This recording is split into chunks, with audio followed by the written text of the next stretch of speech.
வணக்கம் நேயர்களே, சிறப்பு நேர்காணல் நிகழ்ச்சியில் மீண்டும் உங்கள் அனைவரையும் சந்திப்பதில் மிக்க மகிழ்ச்சி. இன்றைய சிறப்பு நேர்காணல் நிகழ்ச்சியில் ஈசா யோகா மையத்தின் நிறுவனர் சத்குரு ஜக்கி வாசுதேவ் அவர்களை சந்தித்து பேச இருக்கிறோம். நேயர்களே, அண்மை காலமாக ஆன்மீக மையங்கள் மீது பல்வேறு குற்றச்சாட்டுகள், விமர்சனங்கள், சர்ச்சைகள் எழுந்த வண்ணம் உள்ளன. இதில் ஈசா யோகா மையமும் தப்பவில்லை. ஈசா யோகா மையம் குறித்து பல்வேறு சர்ச்சைகள் வெளியில் உலாவர தொடங்கி இருக்கின்றன. இது பற்றியெல்லாம் விளக்கம் கேட்பதற்காக இன்றைய நேர்காணல் நிகழ்ச்சியை நாம் அமைத்திருக்கிறோம். இந்த நிகழ்ச்சியில் பங்கேற்று பேசுவதற்காக திரு ஜக்கி வாசுதேவ் அவர்கள் வருகை தந்திருக்கிறார். நேயர்களே, உங்கள் சார்பாக திரு ஜக்கி வாசுதேவ் அவர்களை வரவேற்று நிகழ்ச்சிக்கு செல்வோம். வணக்கம் சார். நமஸ்காரம். ரொம்ப மகிழ்ச்சி உங்களை சந்திக்கிறதுல. ஒரு பிரம்மாண்டமான ஆதியோகி சிலை, அதாவது வேறெங்கும் இல்லாத அளவுக்கு ஒரு பிரம்மாண்டமான முறையில் ஒரு மலைக்க வைக்கிற அளவுக்கு ஒரு பிரம்மாண்டமாக அந்த சிலையை அமைச்சிருக்கிறீங்க. இன்னும் பிரதமரை கூட வந்து அந்த சிலையை திறந்து வச்சிருக்கிறாரு. இந்த சிலை அமைக்கப்படுறதுக்கு என்ன காரணம், என்ன நோக்கம், இந்த சிலையோட நோக்கம் என்ன? இந்த மனித நேயத்தில் எப்பவுமே இல்லாத அளவுக்கு காரண அறிவுன்றது வளர்ந்துவதற்கு இந்த ஒரு தலைமுறையில் பிரதி ஒரு மனிதன் ஒரு அளவுக்கு தனக்கு தானே யோசிக்கிற மாதிரி ஒரு தன்மை இருக்குது. முதல்லலாம் இப்படி இல்லை. ஓகே, எதே விஷயம்னாலும் ஏதோ புத்தகத்தில் எழுதிருக்குது, அதே பண்ணணும். இல்லை யாரோ ஒருத்தர் பெரியவங்க இருக்கிறாங்க, அவரே சொல்லணும், ஏதோ ஃபாலோ பண்ணணும், அது அவர் சொன்னது கேட்கணும், அவர் சொன்னது கேட்கலன்னா தடி ஆகும். இப்படி இருந்தது உலகத்தில். இப்போ இந்த ஒரு தலைமுறையில் எல்லாருமே காரணவரோட அவரே சிந்திக்க முடியும். எப்போ இந்த மாதிரி வந்துடுச்சு மனிதன் தன்மையில காரணருக்கு ஒத்து வராம இருக்கிற மாதிரி ஏதோ ஒரு விஷயம் நமக்கு வந்தா அது நாம் ஜீரணிக்க முடியாது. சரி, இந்த நிலை இப்போ வந்திருக்குது. இப்போ இன்னும் முழுமையாக ஆகலைனாலும் அடுத்த தலைமுறையில் இது முழுமையாயிடும். எந்த அளவுக்கு வந்துடும்னா, நீங்க எது கடவுள்னு நினைக்கிறீங்களோ அவரே வந்து இங்க பேசினாலும் உங்க காரண அறிவுக்கு ஒத்து வரலன்னா அது நீங்க எடுத்துக்க மாட்டீங்க. இந்த மாதிரி சூழ்நிலை இன்னொரு 20-30 வருஷத்துல கட்டாயமா வந்துடும். கடவுளே வந்தாலும் சந்தேகத்தோட பார்க்குற சூழ்நிலை உருவாகும். இது நம்ம நாட்டுல அநாதி காலத்துல இருந்து இருக்குது. வெளிநாட்டுல எல்லாம் இது கிடையாது. நம்ம நாட்டுல கடவுள், நாம் யாரு கடவுள்னு நினைச்சோமோ அவரே வந்தாலும் கேள்விதான் கேட்டோம் நாம முதல்ல இருந்து. இந்த கலாச்சாரம் கொஞ்சம் குறைஞ்சு போய் நம்ம மத்தத்துல சொன்னதே நீங்க பண்ணிக்கணும்ன்றது ஒரு இது பரப்பியிருக்காங்க நிறைய பேர். ஆதி யோகி என்னன்னா, இந்த மதங்கள் எல்லாமே பெருக்கிறதுக்கு முன்னாடி 15,000 வருஷத்துக்கு முன்னாடி சரி மதம்ன்ற ஒரு கருத்தே மனிதன் மனத்துல இல்லாதப்போ ஒரு மனிதனு அவனுடைய உள்ளம் நல்லா வச்சுக்கணும்னா என்ன தேவை, இதுக்கு ஒரு உள் விஞ்ஞானம், அதுக்கு ஒரு தகுதியான தொழில்நுட்பம். ஒன்றும் இல்லை, 112 விதமான தொழில்நுட்பங்கள். ஓகே, நீங்க ஆரோக்கியமா இருக்கிறதுக்கு, அமைதியா இருக்கிறதுக்கு, ஆனந்தமா இருக்கிறதுக்கு, அது மட்டும் இல்லை நீங்க முக்தி அடைகிறதுக்கு 112 விதமான தொழில்நுட்பங்கள் உருவாக்குனாங்க. ஆதியோகி 15,000 வருஷத்துக்கு முன்னாடி வந்திருந்தாலு அவர் சொன்ன கருத்து, அவர் சொன்ன விஞ்ஞானம், அவர் கொடுத்திருக்க தொழில்நுட்பங்கள் எதிர்காலத்துக்காக. சரி, அந்த 112 அடி உயரம் அந்த அதை குறிப்பிடுறதா? அவரு 112 விதமான இது கொடுத்ததுக்கு நாம 112 அடி உருவாக்கி இருக்கிறோம். எதுக்கு 112 சென்டிமீட்டர் பண்ண முடியாதுன்னா அதுக்கு ஒரு ஜியோமெட்ரி இருக்குது. ஒரு மைக்ரோ ஸ்ட்ரக்சர்ல நாம் போய் அந்த ஜியோமெட்ரி உருவாக்க போனா அது ரொம்ப கஷ்டம்.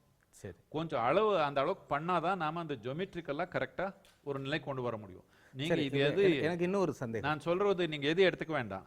நீங்க கொஞ்சம் போய் அந்த ஆதியோகி முகம் கொஞ்சம் சரியான நேரத்தில் இப்போ வெயில்ல போய் பார்க்க வேண்டாம், கொஞ்சம் காலையிலையோ இல்லை மாலையிலையோ கொஞ்சம் அப்படியே ஒரு நிமிஷம் நீங்க கண்ணில் பாருங்க. அதுக்கப்புறம் பாருங்க, நீங்க அந்த உருவம் உங்க மனத்திலேருந்து எடுக்க முடியாது. யோகானே இவ்வளவுதான். உடல் நிலையில, மனநிலையில, உணர்ச்சி நிலையில, சக்தி நிலையில நம்ம ஒரு ஜியோமெட்ரிக் பெர்ஃபெக்ஷன் கொண்டு வந்தா நாம இங்கேயும் நம்ம நல்லா வாழ முடியும், இந்த உடல் தாண்டி இருக்கிற நிலையிலையும் நாம் நல்லா இருக்க முடியும். இதனாலே அது வச்சு இது உருவாக்குனது. இது நீங்க எது நம்ப வேண்டாம், சும்மா கண்ணில் அப்படி வச்சு ஒரு நிமிஷம் அப்படி பார்த்துட்டு கண்ண முடிக்குங்க. நீங்க வாழ்க்கை முழுக்கமா அந்த உருவம் நீங்க எடுக்க முடியாது உங்க மனத்துல இருந்து. அந்த ஜியோமெட்ரிக் பெர்ஃபெக்ஷன் இருக்குது அதுக்கு. சரி, எனக்கு இன்னொரு சந்தேகம். நீங்கள் சொன்னீங்க அந்த 112 நிலைகள், கடவுளோட 112 நிலைகளை வெளிப்படுத்தும் விதமாகத்தான் 112 அடியில் அந்த சிலை நாம அமைக்கப்பட்டிருக்கு. ஆதியோகி கடவுள்னு சொல்லல, முதலாவது யோகி. ரைட். அந்த அந்த அந்த அந்த யோகி 112 அடியில் இது பண்ணியிருக்கீங்க. ஆனால் இப்போ நான் இந்த ஆசிரமத்துக்குள்ளார பல இடங்களில் பார்த்தேன், ஆதியோகி சிலையோட மினியேச்சர்ஸ் இருக்கு, நிறைய இருக்கு. அப்போ நீங்க சொல்ற அந்த 112 அடி அதுக்கு எப்படி பொருந்தாதே? அங்க ஒரு கேள்வி எழுத. நீங்க அவ்வளோ பெரிய வீடு கட்டினீங்கன்னா நான் இதே பண்ணி கொடுத்துருப்பேன் உங்களுக்கு. உங்க வீடு சின்னதே, உங்க வீட்டில் வச்சுக்கிற மாதிரி ஒன்று பண்ணணுமே. இல்ல இல்ல, அதுல இருக்கிற அந்த ஈர்ப்பு அல்லது அந்த சக்தி இந்த சின்ன சின்ன மினியேச்சர்கள்லையும் கிடைக்குமா? இப்போ 21 அடி முதல் பண்ணோம் நாம. சரி. எனக்குன்னா இது ஒரு எக்ஸ்பெரிமெண்ட் மாதிரி. நம்மனால இந்த ஜியோமெட்ரிக் பர்ஃபெக்ஷன் உருவாக்க முடியுமான்றதுக்காக 21 அடி 2 சிலை பண்ணோம் நாம. ஒன்று அமெரிக்கால இருக்குது, ஒன்று இங்க இருக்குது. இப்போ 21 அடி பண்ணி அது கரெக்டாக வந்தப்போ தான் நாம் 112 அடிக்கு போனோம். இப்போ சின்னது பண்ணது ஜஸ்ட் ரெப்ளிகா, அவ்வளோதான். அதுக்கு அந்த தன்மை இருக்குது, அதே அளவுக்கு இருக்குதா? கட்டாயமாக கிடையாது. அதே அளவுக்கு உருவாக்க முடியாது. எப்போ நாம் சின்னது பண்ணமோ எல்லா தன்மை அதே மாதிரி ரெடியூஸ் பண்ணியிருந்தாலும் அதே தன்மை வராது. என்னத்துக்குன்னா அது ஜியோமெட்ரிக் பர்ஃபெக்ஷன் அப்படி வராது. அது சரி. நீங்க அதாவது ஆதியோகி கடவுள் அல்ல, அது ஒரு யோகி அப்படின்ற மாதிரி சொல்றீங்க. முதலாவது யோகி. இப்போ கடவுள் இருக்கிறார் அப்படிங்கிறதுல உங்களுக்கு ஈடுபாடு இருக்கா இல்லையா? இந்த பூமியை நீங்க உருவாக்குனீங்களா? இல்ல. நீங்க இல்ல. நானும் பண்ணல. சரி. நீங்க பண்ணல, நானும் பண்ணல. அப்படின்னா வேற ஏதோ சக்தி ஒன்று பண்ணிருக்கணும் தானே. சரி. அது யாருனாலும் இல்லைன்னு சொல்ல முடியுமா? அதுதான் கடவுள்ன்றீங்க. இல்ல, படைத்தலுக்கு மூலமானது தானே கடவுள்னு சொல்றீங்க நீங்க. நீங்க மனிதனா இருக்கிறதுனாலே ஒரு பெரிய மனிதன் அங்கே உட்கார்ந்துருக்கிறான்னு சொல்றீங்க. நாம் 2 பேர் எருமையா இருந்தா நாம் என்ன சொல்லுவோம்? கடவுள் பெரிய எருமைன்னு சொல்லியிருப்போம். உண்மைதானே? முக்கியமா படைத்தலுக்கு மூலமானதுக்கு நாம கடவுள் தன்மைன்னு சொன்னோம். சரி. இது ஒரு தனி மனிதனுக்கு அவனுக்கு எந்த மாதிரி தொடர்பு வச்சுக்கிறதுக்கு வாய்ப்பு இருக்குதோ, அவன மனநிலை எப்படி இருக்குதோ, அவனுடைய வளர்ச்சி எப்படி இருக்குதோ, அதுக்கு தேவையான அளவுக்கு ஏதோ ஒன்று நம்ம சம்பிரதாயத்தில் உருவாக்கி கொடுத்தாங்க. அது எல்லாமே நீங்க போய் தர்க்கம் பண்ணீங்கன்னா அடிப்படை புரியல உங்களுக்கு, அவ்வளவுதான். இது எப்படின்னா, நீங்க குழந்தையா நீங்க பிறந்தோடைய உங்களுக்கு நீங்க அடல்ட் நீங்க வளர்ந்தப்புறம் என்னென்ன சொல்லுவோமோ அது எல்லாமே அப்பயே சொல்லிடலாமான்னு கேட்குறேன். படிப்படியாக தான் சொல்லணும். படிப்படியாக தானே சொல்லணும். படிப்படியாக சொன்னாங்க. படிப்படியா விவரம் புரிஞ்சுக்காம எதுக்கேதோ முடிவெடுத்தா தப்பா தெரியும் எல்லாமே. சரி. இந்த ஆதியோகி சிலை வடிவமைக்கப்பட்டதுக்கு அப்புறமா, அதாவது இங்க நிறுவப்பட்டதுக்கு அப்புறமா பொதுமக்கள் மற்றும் இந்த ஆன்மீகவாதிகள் தரப்புல எந்த அளவுக்கு வரவேற்பு இருக்கு? பெரிய அளவுக்கு, உலகம் முழுக்கமா மகத்தான அளவுக்கு ஒரு ரெஸ்பான்ஸ் இருக்குது அதுக்கு. அது மட்டும் இல்லை, எனக்கு நடந்த ஒரு நிகழ்ச்சி கூட நாட்டிலேயே ஒரு மகத்தான ஒரு நிகழ்ச்சின்னு எல்லாரும் சொல்றாங்க. சில பேருக்கு பிடிக்காது. எது நல்லா நடந்தாலும் இந்த நாட்டில் சில பேருக்கு பிடிக்காது. நல்லா எதனால் நடந்தா பிடிக்காது. அவரெல்லாம் என்ன நினைச்சுக்கிறாங்கன்னா, ஏதோ பிஜேபி பிரைம் மினிஸ்டர் வந்துட்டாங்கன்னு அவர் கொஞ்சம் எரிச்சல் அவருக்கு. என்னோட உணர்வுல யாரு BJP prime minister, Congress prime minister நான் கூப்பிட்டுருக்க மாட்டேன். யாரு? சரி. அவரு பிரைம் மினிஸ்டர் ஆஃப் இந்தியா, நம்ம நாட்டுக்கு பிரைம் மினிஸ்டர்னு கூப்பிட்டோம் மரியாதையா. அவர் பிஜேபி பிரைம் மினிஸ்டரா, அவர் இன்னொரு பார்ட்டி பிரைம் மினிஸ்டரா, நீங்க என்ன, எனக்கு என்ன? அதாவது ஒரு பிரதமர் என்பது ஒரு பொதுவான மனிதர். அவர் மதம் சார்ந்த நிகழ்ச்சியில் அவரை வரவழைப்பது, அந்த நிகழ்ச்சியில் அவரை பங்கேற்க செய்வது, இது ஏற்புடைய விஷயம் தானா? யுனைடெட் நேஷன்ஸ்லயே யோகான்னா இன்டர்நேஷனல் யோகா டேன்னு பண்ணாங்க. அப்படின்னா யுனைடெட் நேஷன்ஸ் மதம் சார்பான ஒரு இதான்னு கேட்கிறேன் நான் சொல்றது என்னன்னா, இது எல்லாமே ஏதோ ஒரு முடிவு அது சர்ச்சை இருந்துகிட்டு தான் இருக்கு. இது யோக ஆதி யோகி யோகத்தின் மூலம்னு சொன்னோம். நாம் யோகத்தின் மூலம்னு சொன்னதுனால பிரைம் மினிஸ்டருக்கு அது ரொம்ப பிரியமானது. என்னதுக்குன்னா, அவரு நம்ம நாட்டில் யோகா வரணும்னு ரொம்ப கஷ்டப்பட்டாங்க, எல்லாருக்கும் வரணும்னு. இதுவரைக்கும் எந்த பிரைம் மினிஸ்டர் ரோட்ல போய் படுத்து மக்கள் கூட யோகா பண்ற பிரைம் மினிஸ்டர் எங்க பாத்தீங்க நீங்க? பண்ணாங்க. எதுக்கு? அவருடைய வாழ்க்கையில யோகா பண்ணதுனால பலவிதமான பயன் இருக்குது. அந்த யோகாவோட பலன் அடைஞ்சிருக்காங்க, பலன் அடைஞ்சிருக்காங்க. அது மக்களுக்கு கிடைக்கணும்னு பாக்குறாங்க. ஒரு புத்துணர்வா வச்சுக்கணும்னா, அநாதி காலத்துல இருந்து யோகா பண்ணி வந்திருக்கிறோம். இந்த 300 வருஷத்துல 250 வருஷத்துல தான் பிரிட்டிஷ் ஆள் வந்து உங்களுக்கு பிடி பண்ண சொன்னாங்க.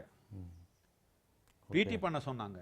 பேண்ட் அடிச்சாங்க, டும்மு டும்மு. இப்ப கூட வெக்கம் இல்லாம அதே பேண்ட் அடிச்சுக்கிறாங்க நம்ம ஸ்கூல்ல.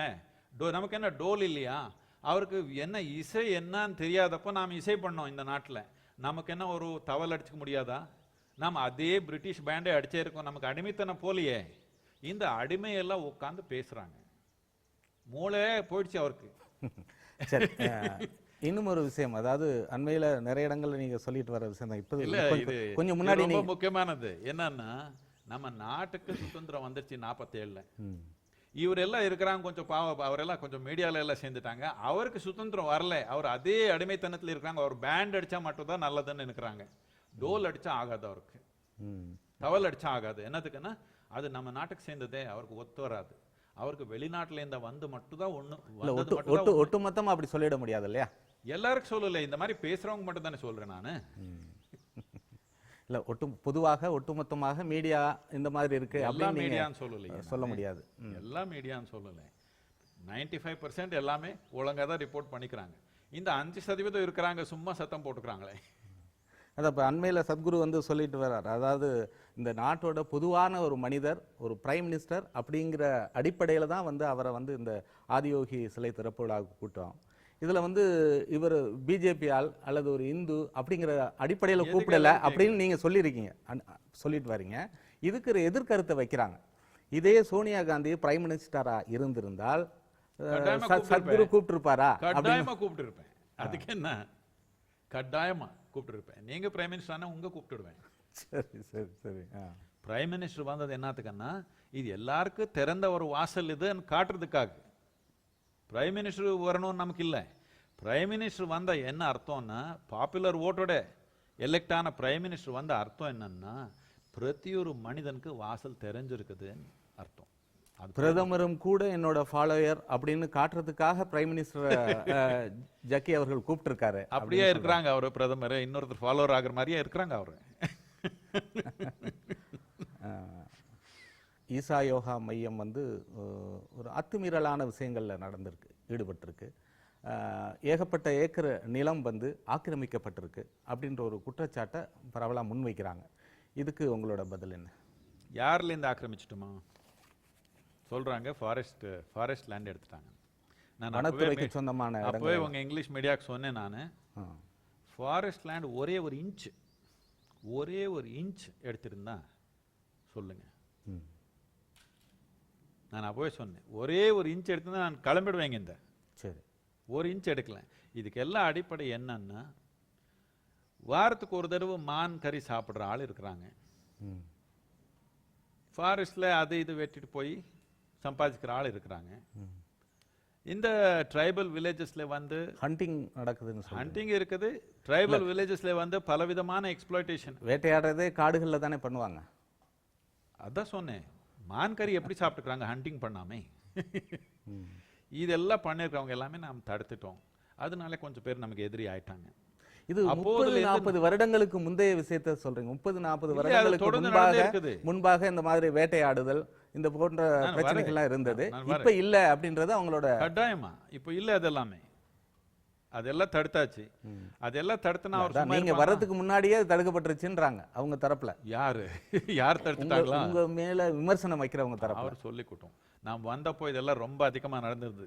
இதெல்லாம் நாம் தடுத்ததுனால நம்ம மேல கொஞ்சம் இறங்குறாங்க. பரவாயில்ல, அந்த மாதிரி ஆள் எதிரியா இருக்கிறதே மேலு நமக்கு. அந்த மாதிரி ஆள் கூட நம்ம ஃப்ரெண்ட்ஷிப் பண்ணிட்டா நாம அதே தானே ஆயிடுவோம். நாம அது அவருக்கு எல்லாம் எதிரியா இருக்கிறதே நல்லது. பரவாயில்ல. எல்லாத்துக்கும் முக்கியமா இப்போ ஏதோ வீடியோஸ் எல்லாம் ஃபேக் வீடியோஸ் எல்லாம் பண்ணி பப்ளிஷ் பண்ணியிருக்காங்க. என்ன ஆதியோகி இப்படி மேலே வர்றான், காடெல்லாம் அழிஞ்சு போச்சு. நீங்க கேமரா எடுத்து போய் எடுங்க. ஆதியோகி சுத்தம் என்ன இருக்குது? வலத்து பக்கம் பார்த்தீங்கன்னா ஒரு 20 வருஷம் வயசான என்ன பாக்கு மரங்கள் இருக்குது. பின்னாடி பாத்தீங்கன்னா 40 இருந்தது. நானும் போய் அதை நேர்ல எல்லாம் பார்த்துட்டு வந்தேன். அதான் பகுதியா இருந்த இடத்தை இந்த மாதிரி பண்ணிட்டாரு. என்ன பண்ணிட்டோம்? நம்ம லேண்ட், அது revenue land. It's something that we bought. நாம பணம் கொடுத்து வாங்கியிருக்கிற ஜமீன், அதுக்கு பர்மிஷன் இருக்குது. கலெக்டர் கன்வர்ஷன் பர்மிஷன் கொடுத்துருக்காங்க. அதெல்லாம் வச்சு சிலை உருவாக்கும். நம்ம என்ன வேணாலும் பண்ணிக்கிறோம் நம்ம லேண்ட்ல. யாரது ஆக்கிரமிச்சிட்டோம்னு என்ன அர்த்தம்? இல்ல, நீங்க சம்பந்தப்பட்ட ஒரு சிறிய ஒரு 2000 சதுர அடியில ஒரு வீடு கட்டுறதோ அது சார்ந்த ஒரு விஷயம் கட்டுறதோ வந்து அதுக்கு பர்மிஷன் தேவையில்லை. வேண்டாம், அதெல்லாம் வேண்டாம். நான் இவ்வளவுதான் சொல்றேன். நம்ம நாட்டுல சட்டம்னு இருக்குதா? சட்டம் படிய போலாமா இல்ல உங்க கட்ட பஞ்சாயத்துல போய்க்கலாமா? நான் கட்ட பஞ்சாயத்துல போக மாட்டேன், சட்டம் படியா போவோம் 100%. சட்டப்படி தான் அவங்க, அதாவது அவங்க சொல்ற சட்டம், அவங்க ஒரு விதமான சட்டத்தை சொல்றாங்க. அவருக்கு தனியா சட்டம் இருந்தா அதுக்கு எனக்கு வேண்டாம். இல்ல, நம்ம நாட்டு சட்டம் என்ன இருக்குதோ அந்த சட்டத்துப்படியா போறோம். நீங்க உங்க வீட்டுல ஏதோ சட்டம் வச்சிருந்தா வச்சுக்கோங்க, நீங்க அதுக்கு நான் என்ன பண்றது? அதாவது லட்சக்கணக்கான பக்தர்கள் உங்களுக்கு இருக்காங்க. பக்தர்கள் மீன் இந்த ஈசா யோகா மையம் சார்ந்தவர்கள், அதிலோட ஈடுபாடு உள்ளவங்க லட்சக்கணக்கான பேர் இருக்காங்க. அவங்களுக்கு ஏற்பட்டிருக்கிற சந்தேகத்தை போக்கணும், அதுக்கு இது ஒரு வாய்ப்பு. இதுல இன்னொரு விஷயம் சொல்றாங்க என்னன்னா, இது உங்களுக்கு இருக்கிற அந்த பட்டா நிலத்துல நீங்க எது வேணாலும் பண்ணிக்கலாம். ஆனா அது நீங்க சார்ந்தது மட்டுமா இருந்தா, ஆனா பொதுவெளின்னு வரும் பொழுது, பொதுஜன பயன்பாட்டுக்குன்னு வரும் பொழுது அது முறைப்படியான அனுமதி வாங்கியிருக்கணும். அந்த முறைப்படியான அனுமதி வாங்கப்படலை அப்படின்ற குற்றச்சாட்டை முன்வைக்கிறாங்க.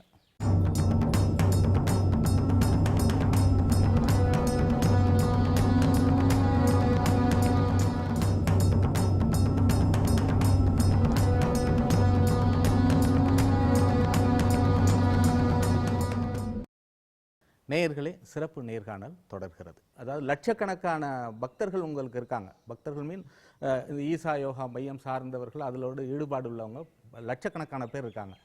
அவங்களுக்கு ஏற்பட்டிருக்கிற சந்தேகத்தை போக்கணும், அதுக்கு இது ஒரு வாய்ப்பு.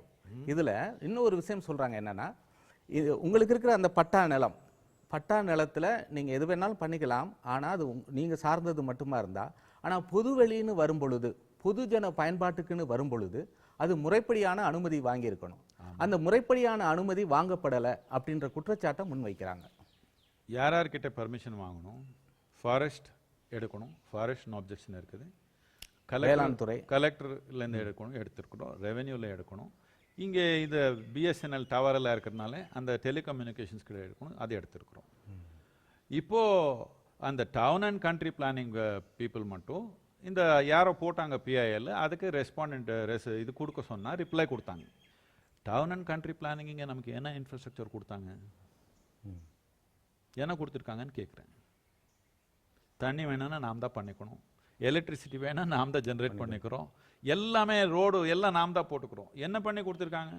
பஞ்சாயத்தில் நமக்கு ஒரு ஈடுபாடு இருக்குது, பஞ்சாயத்துக்கு டேக்ஸ் கட்டுறோம், எலக்ட்ரிசிட்டி டிபார்ட்மெண்ட்டுக்கு டேக்ஸ் கட்டுறோம், ஜிஎஸ்டி கட்டுக்கு போகிறோம். இப்போ அது வந்தா இல்லைன்னா லோக்கலில் ரெவென்யூ என்னென்ன பண்ணமோ எல்லாம் சட்டம் படியாக பண்ணுறோம். இவர் ஏதோ ஒரு அப்பீல் போட்டாங்க, நமக்கு ரெவென்யூ வரணும். அவர் நமக்கு ரெவென்யூ வரணும்னு ஒன்று தான் போட்டாங்க. என்ன போட்டாங்க? மித்த டிபார்ட்மெண்ட்ஸ் நம்ம கேட்காம அனுமதி கொடுத்துட்டாங்கன்னு சொல்றாங்க.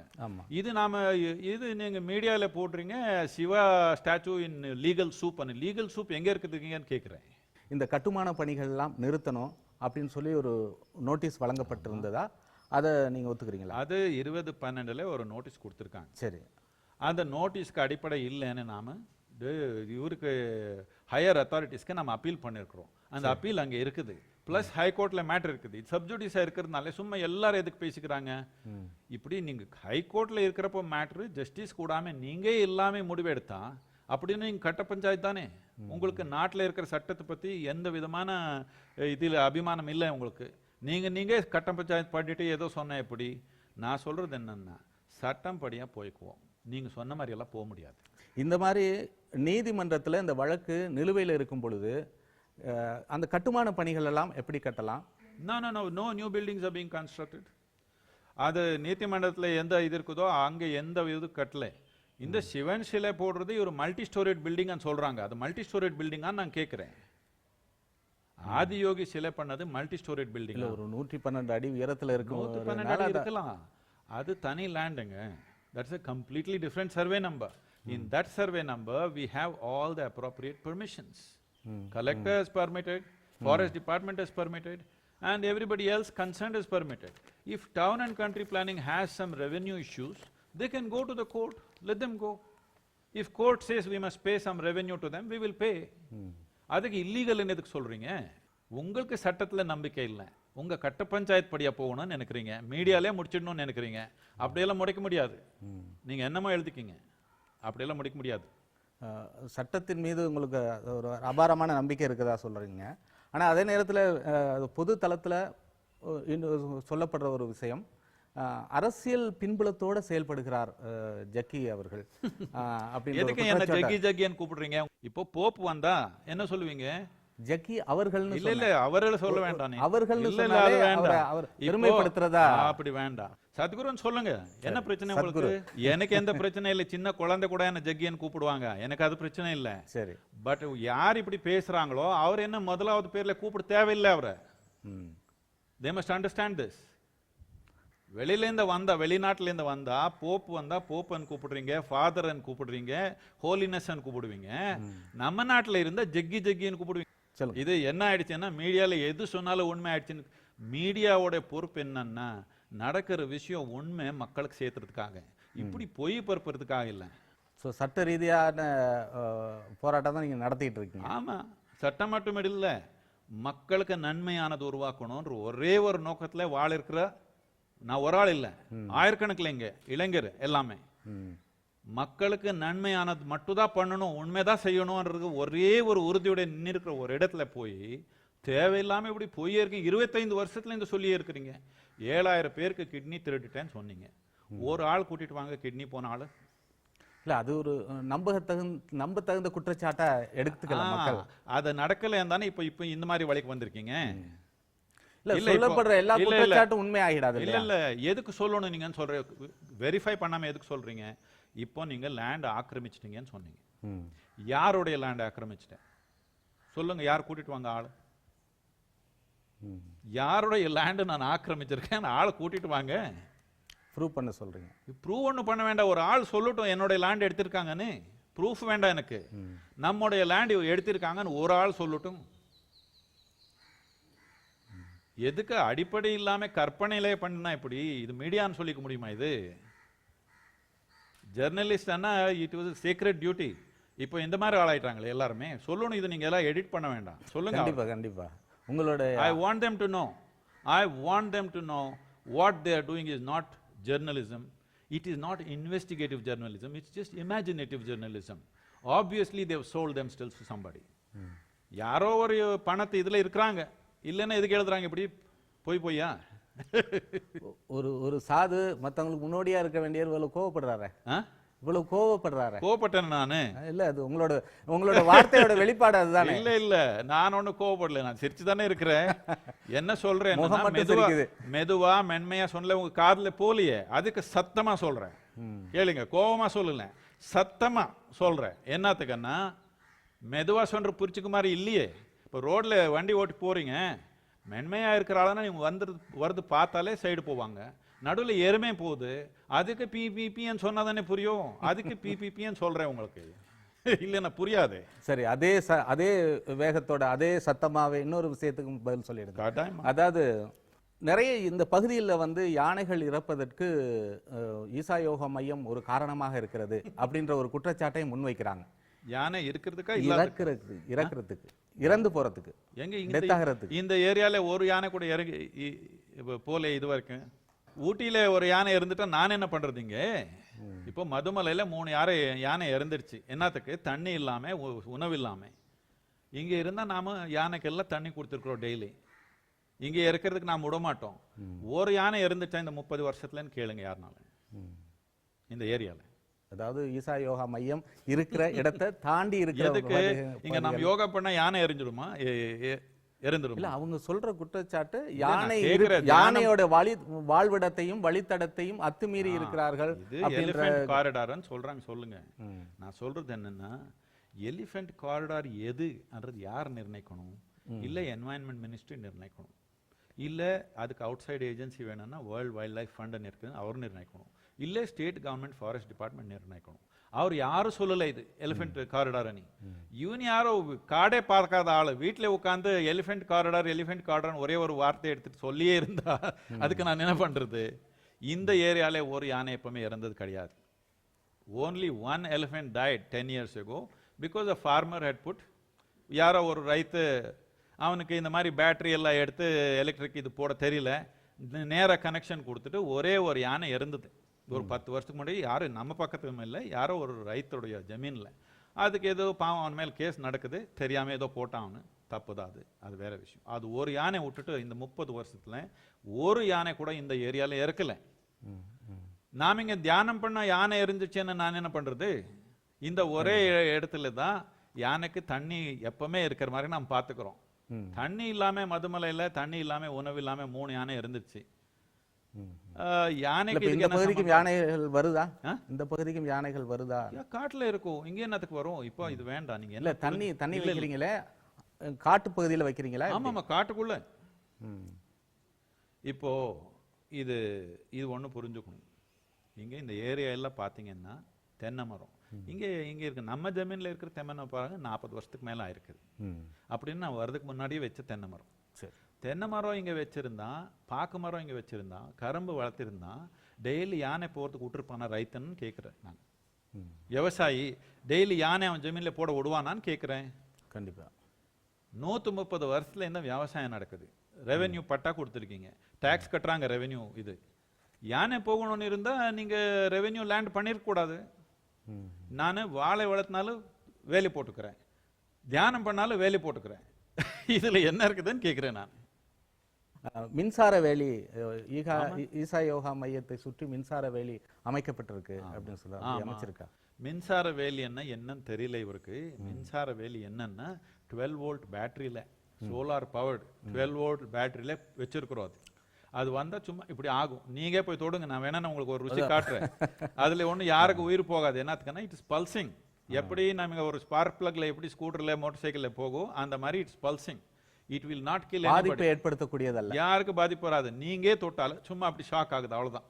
ம். ம். இதனால ஒரு சின்ன பிராணி கூட இருக்கிறதுக்கு வாய்ப்பு இல்லை. மின்சார வேலின்னா இதெல்லாம் தப்பா பரப்பணும்னு மனப்பூர்வமா தானே பண்றாங்க. இது தெரியாம பண்ணல. தெரியாதுன்னா சொல்லிக் கொடுக்கலாம். இது தெரியாம பண்ணல. அவர் யார்கிட்டயோ சாப்பிடுறாங்க, அந்த சாப்பாடுக்கு அவர் காட்டணும் தானே. ஈசா யோகா மையம், காருண்யா இவர்களை விட குறைவான விதிமீறல்களோட கட்டப்பட்ட ஒரு கட்டிடம். அது வந்து சீல் வைக்கப்பட்டது. அப்படிப்பட்ட ஒரு கல்வி நிறுவனத்தின் மீது கை வைக்க முடிந்த அதிகாரிகளால் ஈசா மையமோ அல்லது காருண்யா மீதோ கை வைக்க தைரியம் இல்லை அப்படின்னு சமூக வலைத்தளங்கள்ல பதிவிடுறாங்க. நீங்க எதுக்கு நியாயமூர்த்தி மாதிரி உட்கார்ந்துக்கிறீங்க? நீங்க எல்லாருமே சட்டம் படியா போகுதா இல்லையான்னு பாருங்க. சட்டத்துக்கு தவறா நாம ஏதோ பண்ணா சொல்லுங்க, சரி பண்ணிக்கிறோம். அப்படி எதனால நடந்துருச்சுன்னா சரி பண்ணிக்கிறோம். சட்டம் என்ன சொல்லுதோ அதை செய்ய தயாரா இருக்கீங்க. கட்டாயமா 100%. இதுக்கு மேல என்ன? இப்ப நீங்க இந்த பகுதியில இந்த ஆசிரமம் அமைத்ததுக்கு அப்புறமா எவ்வளவு மரங்கள் வந்து நட்டிருக்கீங்க? நான் வந்தப்பங்க இந்த பூரா லேண்ட்ல 3 மரம் இருந்தது. வெறும் 3 மரம்? 3 மரம். சரி. இப்போ போய் பாருங்க, ஒரு 10 லட்சம் மரம் இருக்குது. திரும்புற பக்கமெல்லாம் மரங்களா இருக்கு. அதெல்லாம் எல்லாம் இல்ல, நீங்க வச்ச நீங்க மரங்கள். சொன்னா நம்ப மாட்டாங்களே, கேமரால காட்டுங்க. கண்டிப்பா கண்டிப்பா. காட்டுல இருக்கிறதுக்கு மேல மரம் நம்ம ஜமீன்ல இருக்குது இப்போ. ஆ. அது மட்டும் இல்ல, இதே ஜமீன்ல நீங்க எங்க உட்கார்ந்துருக்கீங்க, இங்கேயே ஒரு ஃபர்னிச்சர் ஃபேக்டரி ஓடி இருந்தது நான் வந்தப்போ. ஓகே, இல்லீகலா. ம். இந்த காட்டுல அந்த பக்கம் மலையில எல்லாம் போனீங்கன்னா மரங்கள் எல்லாமே 50 வருஷம் 100 வருஷத்துக்கு மேல இருக்கிற மரம். ம். இப்போ நீங்க இந்த மலையில போய் பாருங்க, எல்லாமே 15 வயசுல இருக்கிற மரம் தான் இருக்குது. 60 லட்சம் மரம் வச்சோம் இந்த மலையில. இந்த மலை கிரீனா இருக்கிறதுக்கு நாம் இது வைக்கலன்னா நீங்க பாத்தீங்கன்னா எல்லாம் ப்ரௌன் கலர் ஆயிடும் ஃபுல்லா. சரி. நாம் வந்தப்போ கோயம்புத்தூர்ல என்ன டெம்பரேச்சர் இருக்கும் வெயில் காலத்துல, இங்கே அதுக்கு மேல 3 டிகிரி அதிகமா இருக்கும். இப்போ நீங்க இங்க உட்கார்ந்து இருக்கிறீங்க, எப்படி இருக்குது? நீங்க கோயம்புத்தூர்ல போய் பாருங்க, ஒரு 4-5 டிகிரி அதிகமா இருக்குது. என்னத்துக்குன்னா இந்த மரம் வச்சதுனால. இது எல்லாமே இப்போ வேலை பண்ணது இல்லை. இப்போ தமிழ்நாட்டில் நம்ம ப்ராஜெக்ட் கிரீன் ஹேண்ட்ஸ்னால 3 கோடி மரம் வச்சிருக்கிறோம். எது வேலை பண்ணாத ஆளு, ஒரு மரத்துக்கு ஒரு தண்ணி ஊத்தாத ஆளு இவ்வளவு பேசுறாங்க என்வாயன்மெண்ட் பத்தி. மரம் வளர்ப்புல ரொம்ப ஈடுபாட்டோட அதிக மரங்களை வந்து மரக்கன்றுகளை நட்டதுல வந்து ஈசா யோகாவுக்கு பெரும்பங்கு இருக்கு அப்படிங்கிறதுல மாற்று கருத்து இல்லை. இது நம்ம மேல இப்படி போறதுக்கு என்னன்னா, இதுக்கு என்வாயன்மெண்ட்டுக்கு சம்பந்தம் கிடையாது. இதுக்கு இன்னொருத்தர் ஜமீன் ஆக்கிரமிக்கிறதுக்கு சம்பந்தம் கிடையாது. அந்த மாதிரி அடிப்படையே இல்லை. இதுக்கு கிட்னி திருடுறதுக்கு சம்பந்தம் கிடையாது. இது என்னன்னா அவர் யார்கிட்டயோ சாப்பிடுறாங்க பாவம். சரி, இந்த மாதிரி அதுக்கு நியத்து காட்டுறாங்க. இந்த மாதிரி சில மோசமான விமர்சனங்கள் முன்வைக்கிறது அது யாரோ ஒருத்தர் அல்ல யாரோ ஒரு அமைப்போ அல்லது அது சார்ந்தவர்களோ திட்டமிட்டு உங்களை குறிவைத்து தாக்குறாங்கன்னு நினைக்கிறீங்க? அது நீங்க தானே கண்டுபிடிக்கணும். இன்வெஸ்டிகேட்டிவ் ஜெர்னலிசம் தேவையில்லை. நீங்க கட்டாயமா அப்படின்னு ஒரு வார்த்தையை சொன்னீங்க, உங்களுக்கு தெரியாம சொல்லியிருக்க மாட்டேன். பொது தளத்துல பொது வெளியில இதை சொல்றதுல உங்களுக்கு என்ன இது? நான் சொன்னேனே, உங்க வேலை தானே இதெல்லாம் பரப்புறது விஷயம். இது மீடியாக்கு தானே இது வேலை. சொல்லப்படுற எனக்கு இன்னொரு சொல்லப்படுற வேலை இருக்குது, பேசப்படுற கையில. விஷயங்களை மக்களுக்கு அங்க கொண்டு போய் எனக்கு சேர்க்கறது ஒரே media. ஒரு வேலைங்க. எனக்கு ஒரே ஒரு வேலை என்னன்னா, தனி மனிதனுடைய நன்மை. இது ஒண்ணுதான் எனக்கு ஒரு வேலை. நீங்க எதே ஜாதி இருக்கட்டும், மதம் இருக்கட்டும், எந்த தேசத்துல இருக்கட்டும், எங்கே இருக்கட்டும் உலகத்துல, எனக்கு ஒரே வேலை.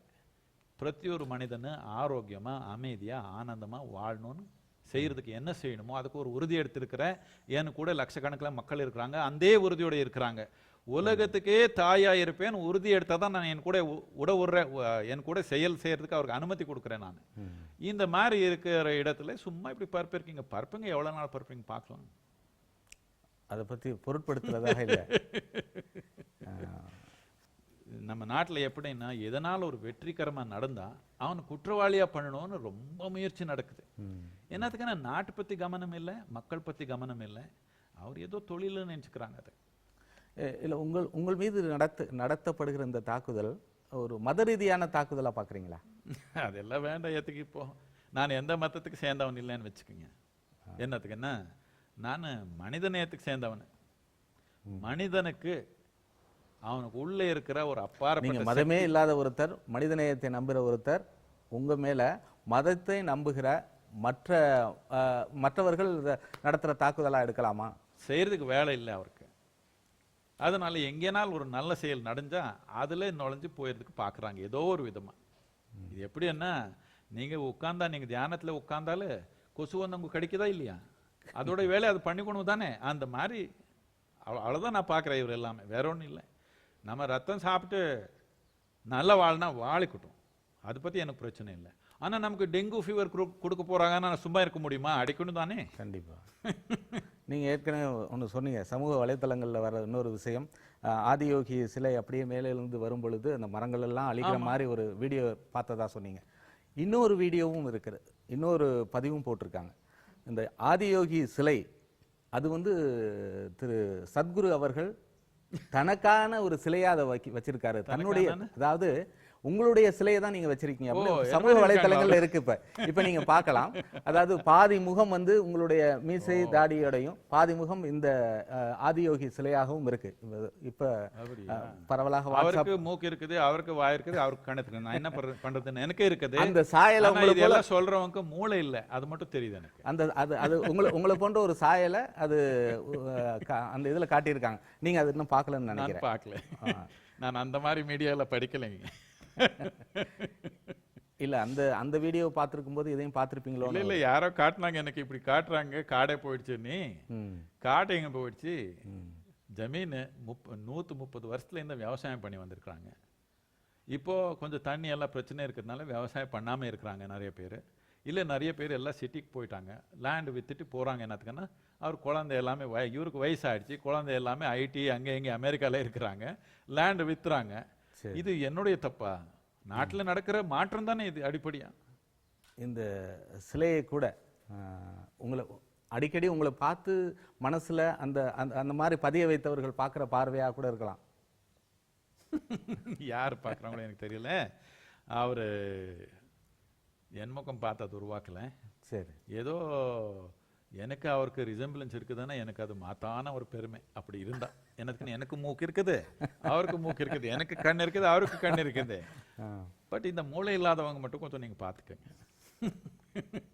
தொடக்க காலகட்டத்தில் வந்து உருவ வழிபாட்டில் நம்பிக்கை இல்லாதவராக இருந்தார் திரு சத்குரு அவர்கள். ஆனா இப்போ உருவ வழிபாட்டில் நம்பிக்கையோடு இருக்கிறார். இது ஏன் இந்த மாற்றம்?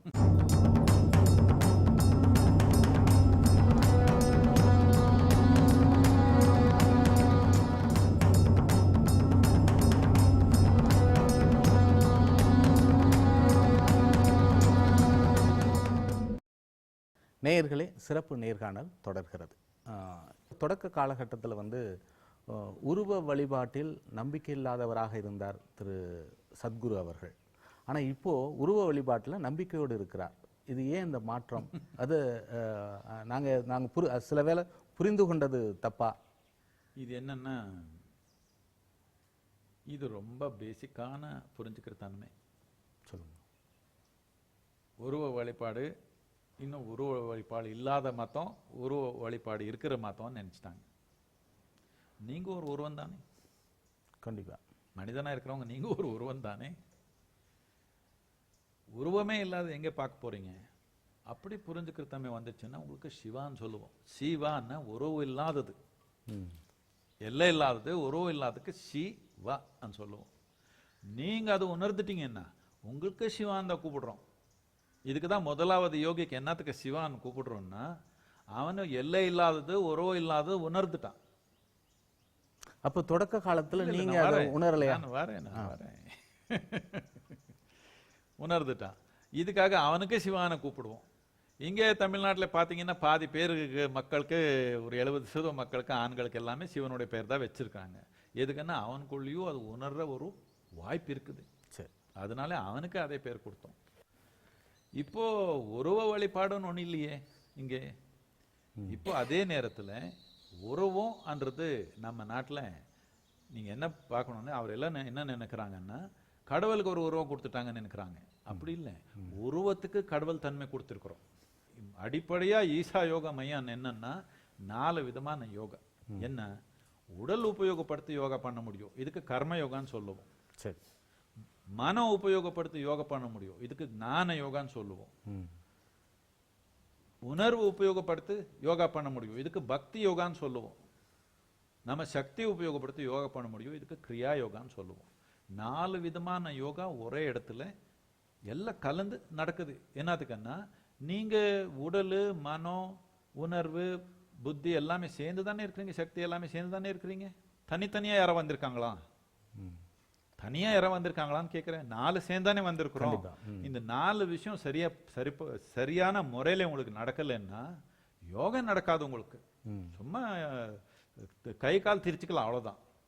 இன்னொரு விமர்சனம் வைக்கிறாங்க, உங்களுக்கு என்ன பதில் சொல்ல போறீங்க? அதாவது இது சமய வழிபாடு அல்ல, அதாவது வழிபாட்டு தலம் இல்லை அப்படின்னு சொல்லி தான் வந்து ஏற்கனவே பதிவு செய்து 80G வருமான வரி விலக்கு வந்து திரு சத்குரு அவர்கள் ஈசா யோகாவுக்கு வாங்கியிருந்தார்.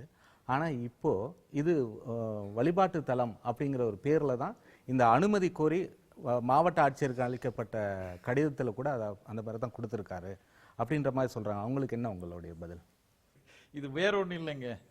இதில் மனிதனுக்கு நன்மை எது நான் பார்க்குற விருப்பம் இல்லை சில பேருக்கு. அவருக்கு என்ன முடிவுன்னா, அவர் மனத்துல மனிதன் நன்மைக்காகியே வாழ்க்கை வாழ்றவங்க கொஞ்சம் பேர் இருக்கிறாங்கன்ற நம்பிக்கையே அவருக்கு போயிடுச்சு. அதனால அவர் கொஞ்சம் இங்கே வந்து தங்கணும். இதெல்லாம் யார் யார் எழுதிக்கிறாங்க பேசிக்கிறாங்க. நான் சொல்றது என்னன்னா, வாங்க தங்குங்க, சும்மா எல்லாம் ஓப்பனா இருக்குது. எது க்ளோஸ் டோர் எங்கேயும் இல்லை. இங்கே யோகா மையத்தில் எங்கே வேணாலும் நீங்க போய்க்க முடியும்.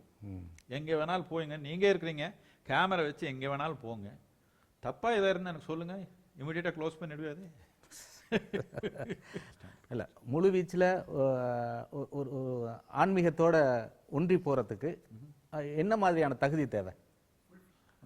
ஒரு முக்கியமான தகுதி என்னன்னா, மனிதனா இருக்கணும்.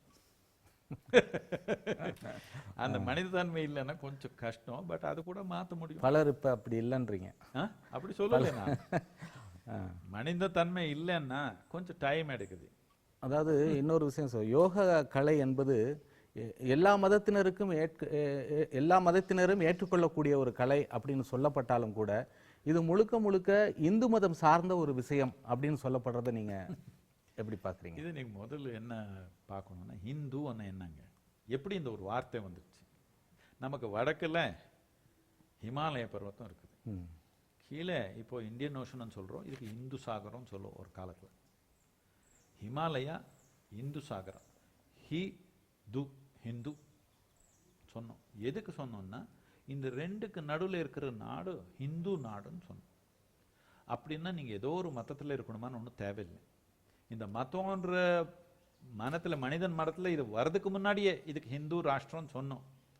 ஹிந்து ராஷ்டிரம் சொன்னது மதத்துக்கு சம்பந்தப்பட்ட மாதிரி இல்லை, இது ஒரு ஜியோகிராபிக்கல் ஐடென்டிட்டி. எதுக்கு இப்படி சொன்னோம்னா, நம்ம நாட்டு வளர்ச்சிக்கு, நம்ம கலாச்சார வளர்ச்சிக்கு இந்த ரெண்டு ரொம்ப முக்கியமானது. இந்த மலை, இந்த சமுத்திரம், இது ரெண்டுடைய பாதுகாப்பு நமக்கு இருந்ததுனால வெளியில இந்த ஆள் வந்து நம்ம வெட்டி வெட்டி போடல அப்பப்போ. இதனால நமக்கு போர் இது வளர்த்துக்கணும் அது வளர்த்துக்கணும் நோக்கம் இல்லை.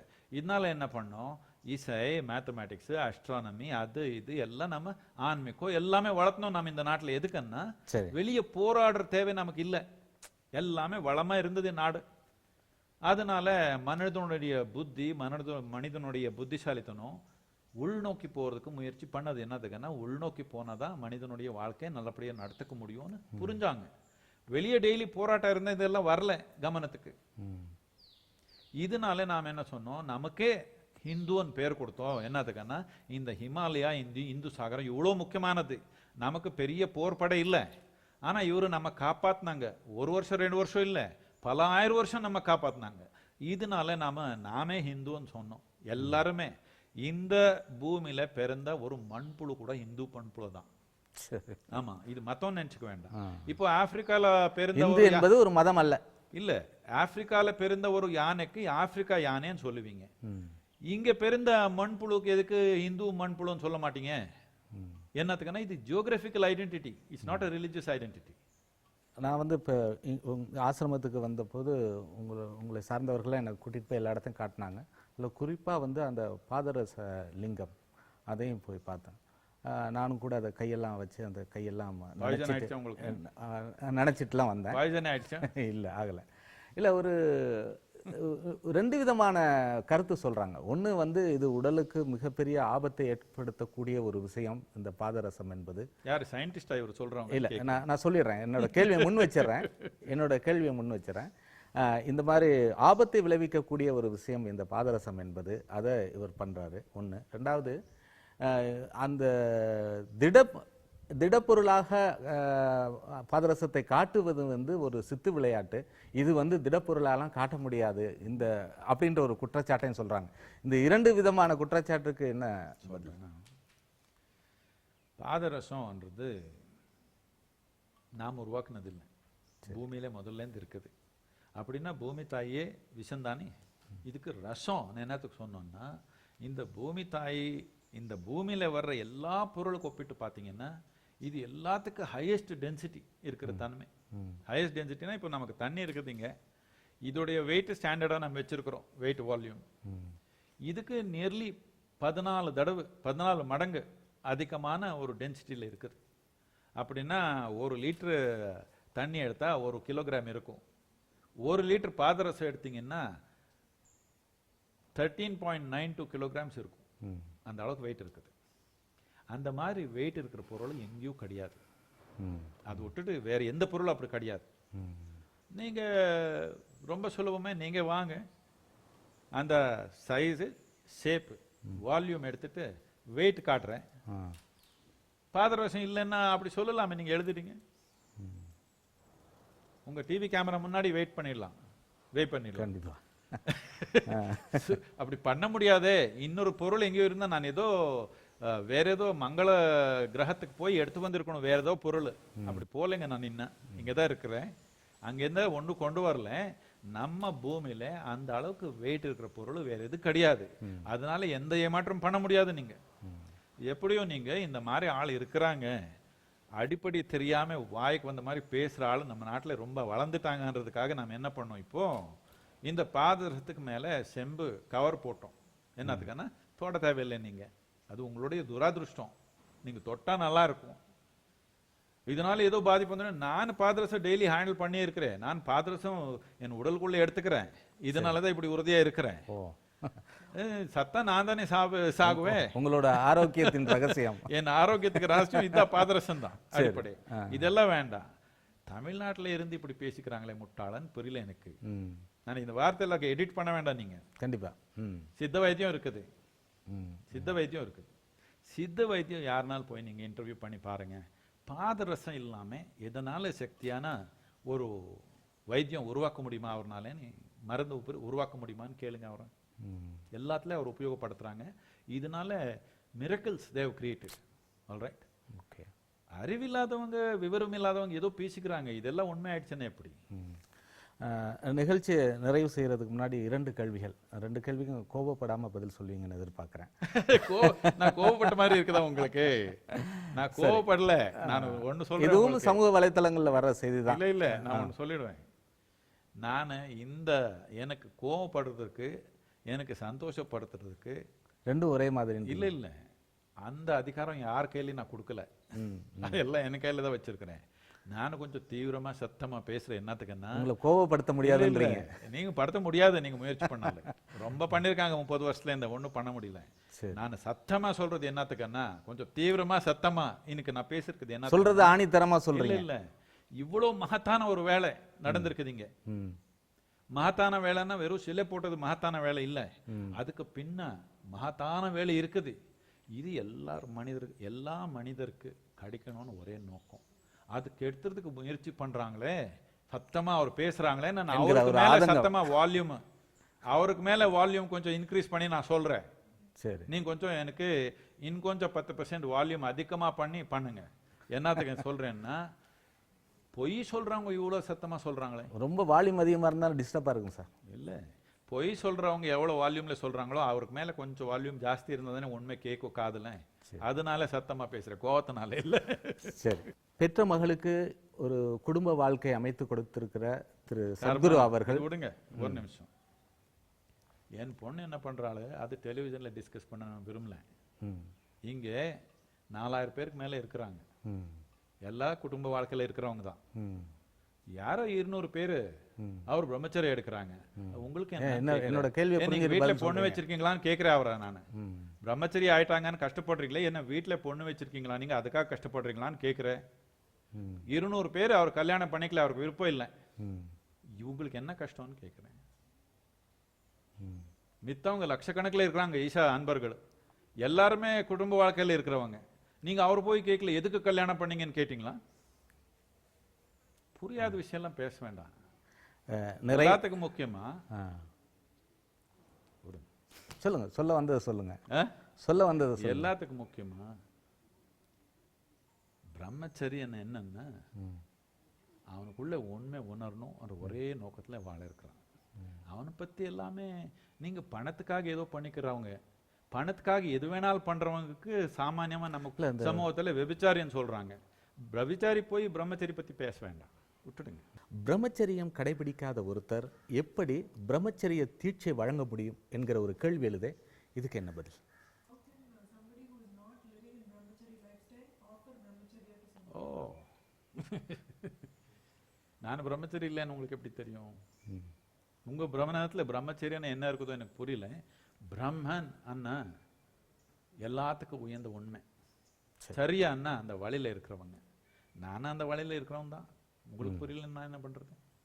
பிரம்மச்சரியா இருந்தாங்க, என்னால முடியலன்னு கஷ்டப்பட்டு சொன்னாங்க, அவர் கல்யாணம் பண்ணி வச்சிருக்கிறேன் நானே. சரி, நிறைவா ஒரு கேள்வி. சத்குரு அவர்கள் ஒரு ஹைடெக் சாமியார், கோடிகளில் புரளும் சாமியார் அப்படின்னு ஒரு க்ரோர்ஸ் புரளும் சாமியார் அப்படி. I would like to speak in billions. Unfortunately we don't have yet, but we will have one day. இப்போ பிரச்சனை என்னன்னா இவ்வளவுதான். இப்போ ஹைடெக்னு சொல்றாங்க, லோடெக் இருந்தா என்ன சொல்லிருவீங்க? புத்தி இல்லாதவன்னு சொல்றீங்க. பொழைக்க தெரியாது, கொஞ்சம் புத்திசாலியா வேலை பண்ண ஹைடெக்னு சொல்றீங்க. கோட்டின்னு சொல்லுங்க. இப்போ நம்ம நாட்டுல எல்லாமே வளமா நடக்கணும்னு ஆசையா உங்களுக்கு? எது நடக்க கூடாதுன்னு ஆசையா கேக்குறாங்க. என்ன நீங்க கார் ஓட்டுறீங்களே, மாட்டு வண்டி ஓட்டணுமா? அது ஓட்டுறேன் நான். ஹெலிகாப்டர் ஓட்டணுமா? அது ஓட்டுறேன். சைக்கிள் ஓட்டணுமா? அது ஓட்டுறேன். இப்போ உங்களுக்கு என்ன ஆயிடுச்சுன்னா, ஆன்மீகம்னா திறமை இல்லாம இருக்கணும்னு நினைச்சீங்க. பாவம், ரொம்ப திறமைக்கரமா எல்லாமே செய்யறதுனால உங்களுக்கு கொஞ்சம் வயிற்று வலி வருது. அப்படின்னா நீங்க யாரு? நம்ம நாட்டுல திறமைக்கரமா எதனால் ஒண்ணு நடந்தா உங்களுக்கு வயிற்று வலி இருந்தா நீங்க யாருன்னு நான் கேட்கிறேன். சொல்லணும் நீங்க யாருன்னு. நம்ம நாட்டுல ஏதோ திறமைக்கரமா நடந்தா உங்களுக்கு வயிற்று வலி எதுக்கு? அடிப்படையா நீங்க யாரு? முதல்ல பல்வேறு விஷயங்களை வெளிப்படையாக இந்த ஏறக்குறைய 1 மணி நேரத்துக்கு மேலாக பல்வேறு விஷயங்களை பேசியிருக்கீங்க. ரொம்பவும் இன்ட்ரெஸ்டிங்காக இருந்தது இந்த நேர்காணல். எங்களுக்காக நேரம் ஒதுக்கி இந்த நேர்காணலில் பங்கேற்ற உங்களுக்கு நியூஸ் 18 தொலைக்காட்சி நேயர்கள் சார்பாகவும் நிர்வாகம் சார்பாகவும் நான் ஒரே ஒரு வார்த்தை சொல்லிடலாம் க்ளோசிங். எவ்வளோதான் மனிதன் புரிஞ்சுக்கணும். வெளிய சூழ்நிலை நாம் எவ்வளவோ உருவாக்கிக்கலாம். வீடு கட்டிக்கலாம், கார் வாங்கிக்கலாம், பில்டிங் கட்டிக்கலாம், மங்கள கிரகத்துக்கு போய்க்கலாம், இன்னொரு இடத்துக்கு போய்க்கலாம், எல்லாம் பண்ணிக்கலாம். இதெல்லாம் தேவையானது, தேவையில்லைன்னு நான் சொல்லலை. ஆனால் இது எல்லாமே நல்லபடியாக அனுபவிக்கணும்னா உள்ளம் நல்லா வச்சுக்கிறதுன்னு புரியணும். எப்படின்னு புரியணும் தானே. அதுக்கு ஒரு விஞ்ஞானம் இருக்குது, அதுக்கு ஒரு தொழில்நுட்பம் இருக்குது. இது எல்லா மனிதனுக்கு ஜாதி மதம் எல்லாத்துக்கும் அப்பாற்பட்ட நிலையில உலகத்தில் இருக்கிற எல்லா மனிதனுக்கு கிடைக்கணும்னு ஒரே ஒரு நோக்கம். இந்த நோக்கம் நீங்க மீடியாவில் இருக்கிறவங்க எடுத்தீங்கன்னா இது வெற்றிகரமாக நடக்கும். பிரதி ஒரு மனிதனுக்கு இது ஒரு நோக்கமாக இருக்கணும். அப்போதானே நம்ம எல்லாரும் நல்லா வாழ முடியும். அவ்வளோ பண்ணுங்க. நன்றி. நேயர்களே, மீண்டும் ஒரு நேர்காணல் நிகழ்ச்சியில் சந்திப்போம். அதுவரை உங்கள் அனைவருக்கும் நன்றி, வணக்கம்.